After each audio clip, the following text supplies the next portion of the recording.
My girlfriend said, "I need space, don't contact me." I responded, "All right." Then I posted the vacation pics I found of her with another man, tagging his wife. Suddenly, my phone was blowing up with her panicked calls. Let me start by saying I, 32M, never thought I'd be that guy posting revenge stories on Reddit, but here we are. Life comes at you fast, and sometimes you just have to roll with the punches, or in my case, throw a few of your own. I've been dating Mia, 29F, for just over 2 years. We met at my college roommate's barbecue during a sweltering July weekend.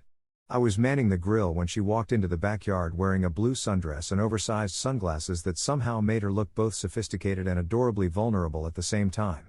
She came over to critique my grilling technique, "You're flipping those burgers way too often," and we ended up talking for hours after everyone else had either passed out or gone home.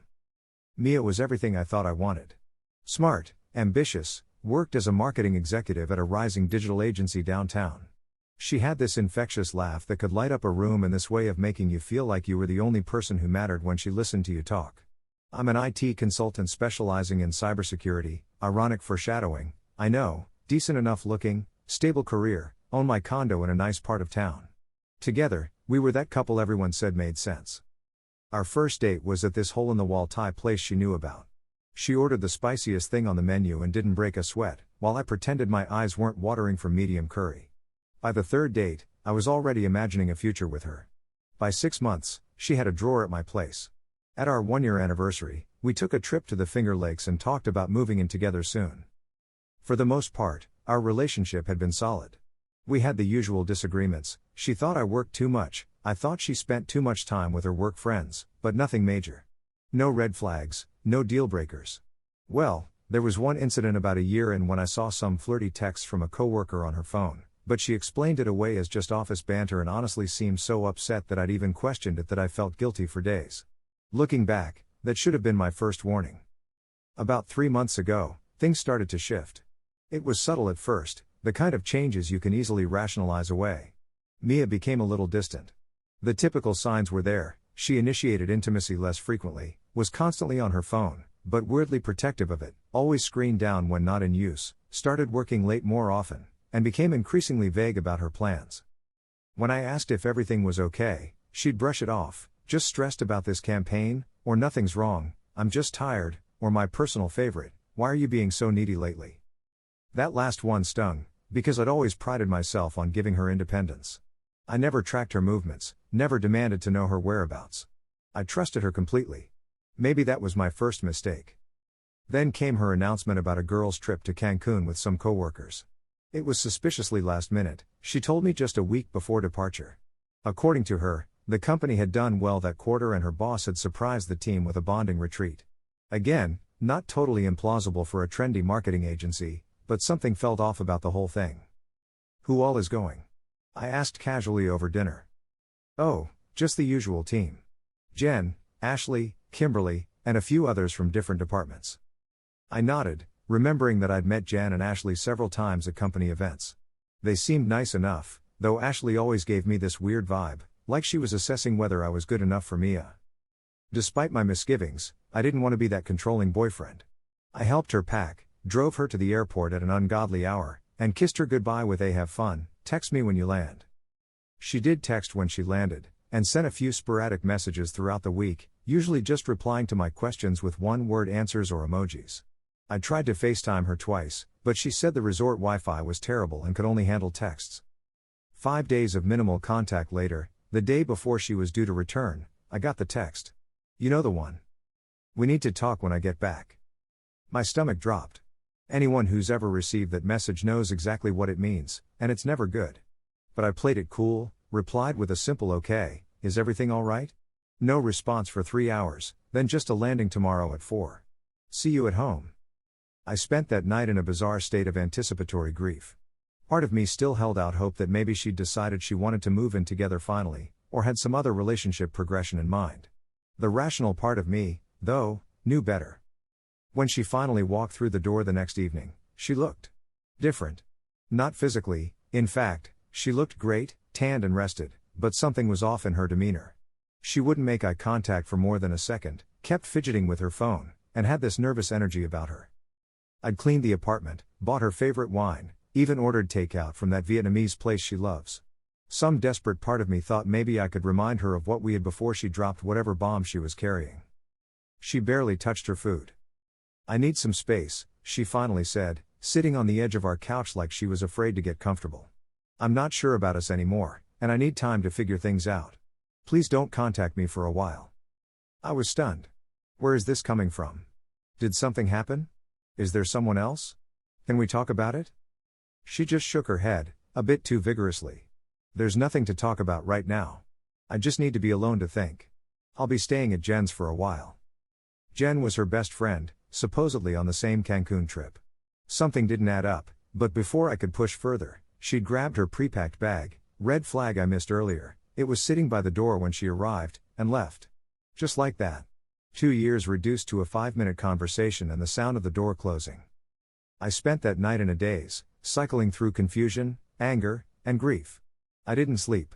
I called my best friend Mark at 2 a.m., and bless him, he answered and listened to me ramble incoherently for an hour. "Something's not right," I kept saying. "This doesn't make sense." Mark, ever the pragmatist, said what true friends say in these situations: "Man, she's probably cheating. You need to find out for sure before you drive yourself crazy." The next morning, I called in sick to work and did what any self-respecting, recently dumped person would do. I started stalking her social media. Not my proudest moment, but desperation makes detectives of us all. Mia had been careful. No new posts, no location tags, nothing from the trip at all. But then I remembered something: her coworker Ashley had no such discretion. Ashley was one of those people who documented every aspect of her life online. So I checked her Instagram. And there it was. A single photo from the girls' trip that Ashley had posted and tagged. There was Mia, all right, sitting at a beachside bar with colorful cocktails in front of her. The problem? The only girl in the photo beside Mia was Ashley herself. And sitting next to Mia, with his arm comfortably around her waist, was a man I didn't recognize. Both of them were smiling like they'd just won the lottery. My heart rate doubled. I took a screenshot, then dove deeper. Through some creative social media sleuthing, thank you, tagged photos and mutual connections, I discovered this mystery man was Eric Daniels, a 38-year-old regional sales director at Landmark Enterprises, a company Mia's firm often collaborated with on campaigns. More digging revealed he was also very much married to Sophia Daniels, with 2 young kids, a 6-year-old boy and a 4-year-old girl. I went into full investigation mode. Being in cybersecurity has its advantages. I didn't do anything illegal, mind you, just utilized public information more efficiently than most people know how to. Within 2 hours, I had established. Eric and Mia had attended at least 3 of the same industry conferences in the past year. Their LinkedIn interactions had increased dramatically over the past 4 months. Based on Ashley's other photos, which Mia wasn't tagged in but was clearly visible in the background of, Mia and Eric had spent virtually the entire girls' trip together. Eric had told his wife he was at a regional manager's retreat the same week. Both Eric and Mia had checked into the same remote restaurant location on Foursquare 3 months ago, the start of her working late phase. I sat back, suddenly calm in a way that only comes with absolute clarity. The pieces fit together perfectly.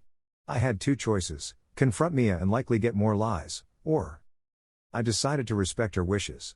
She wanted space? Fine. She didn't want me to contact her? No problem. I texted her a simple "all right.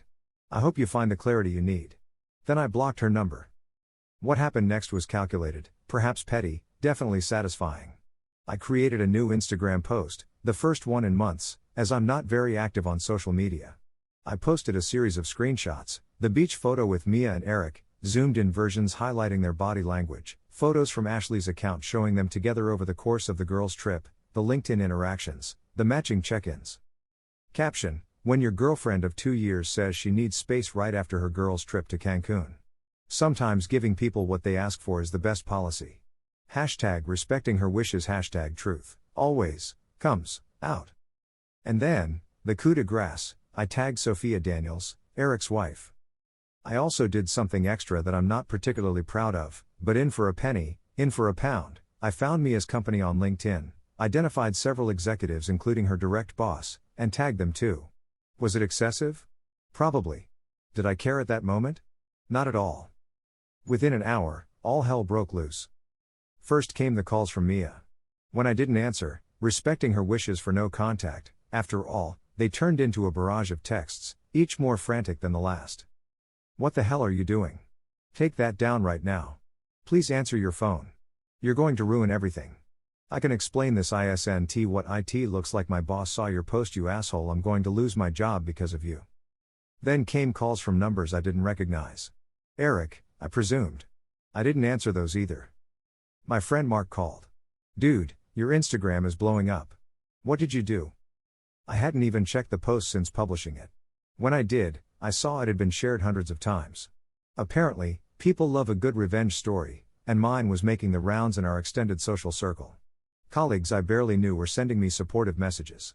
Several of Mia's friends, ones I'd always gotten along with, sent apologetic texts saying they had no idea. Around 10 p.m., my doorbell rang incessantly. I peered through the peephole to see Mia, mascara streaked down her face, looking absolutely distraught. I didn't open the door, but I did send her a text. I thought you needed space? I'm respecting your wishes. Through the door, I heard her scream, you know this isn't what I meant. You've ruined everything. Eric's wife saw the posts before I could warn him. She showed up at his office with the screenshots. His boss saw everything. I replied again via text, sounds like a rough day for both of you. Maybe you two need some space to figure things out. Let me in so we can talk about this like adults, she shouted. I typed, I'm respecting your boundary. You asked for no contact. This is what that looks like.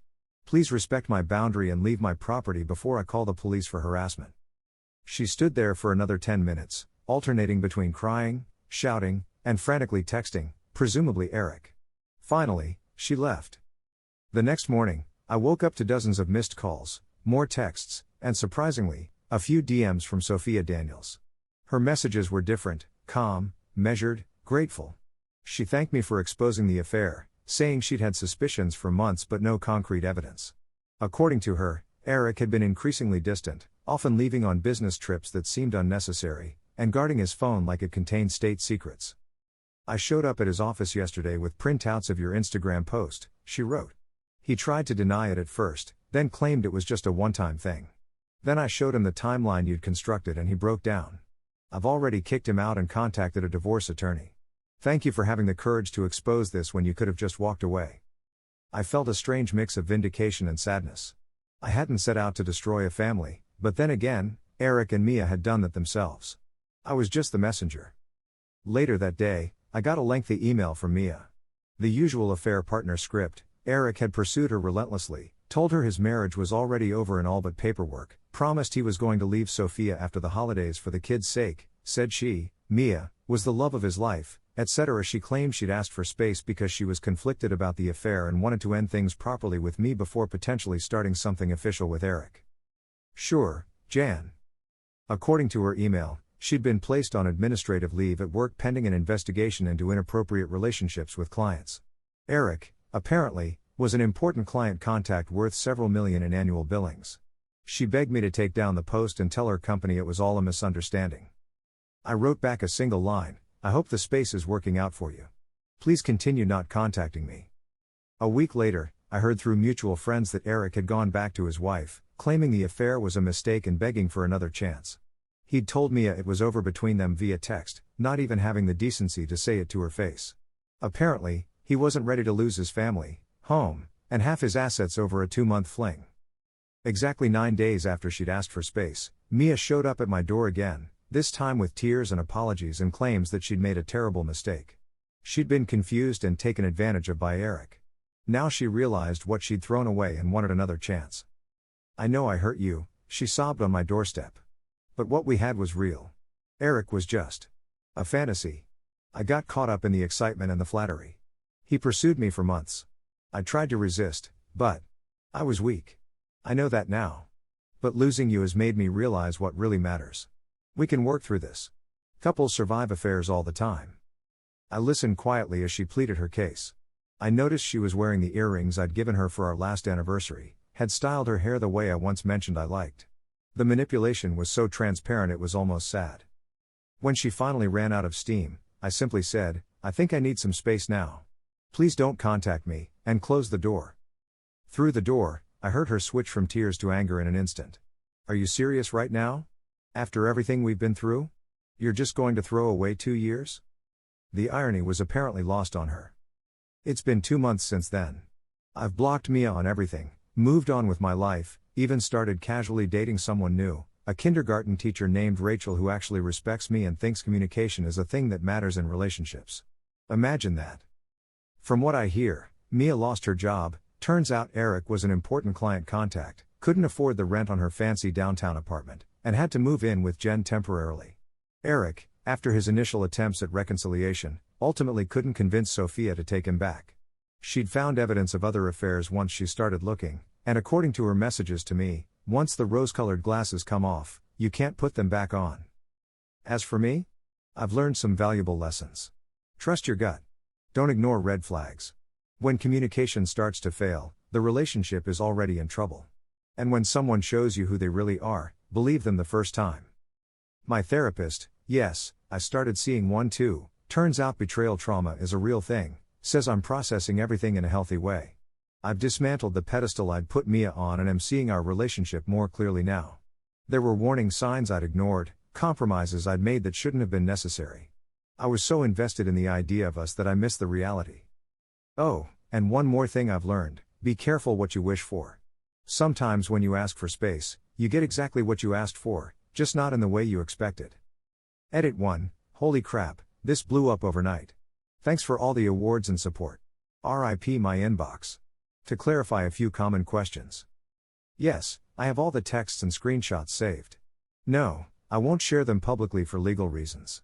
Several of you have DM'd me asking for the full evidence, please stop. I understand the curiosity, but there are real people involved here. Some people think I went too far by involving Sophia. In my view, she deserved to know. Wouldn't you want to know if your spouse was cheating? She spent years raising their children while he was working late and on business trips. Their entire relationship was built on a lie. My post just accelerated the inevitable. For those asking if I'm sure the affair was physical, yes, unfortunately. The beach pics were just the publishable ones. Ashley's Instagram had stories, which I screen recorded before they disappeared, showing them kissing in the hotel lobby, holding hands walking on the beach at sunset, and dancing very intimately. At some club. To the people calling me petty, yep, guilty as charged. No regrets though. As many of you pointed out, I didn't break any vows or promises. They did. I just delivered information. Edit 2, a lot of you are asking for an update on Sophia. We actually met for coffee last week, nothing romantic, just closure. She's doing surprisingly well, focusing on her kids and herself. The divorce is moving forward, and she said exposing the affair was ultimately a gift because she'd been living in denial for years. Final update, it's been 6 months now. I'm in a healthy relationship with someone who values honesty. Sophia and I still check in occasionally, she's thriving in her new single life. Eric reportedly got demoted at work and is living in a studio apartment. And Mia? Last I heard, she moved back in with her parents in another state. Sometimes karma works in beautiful ways.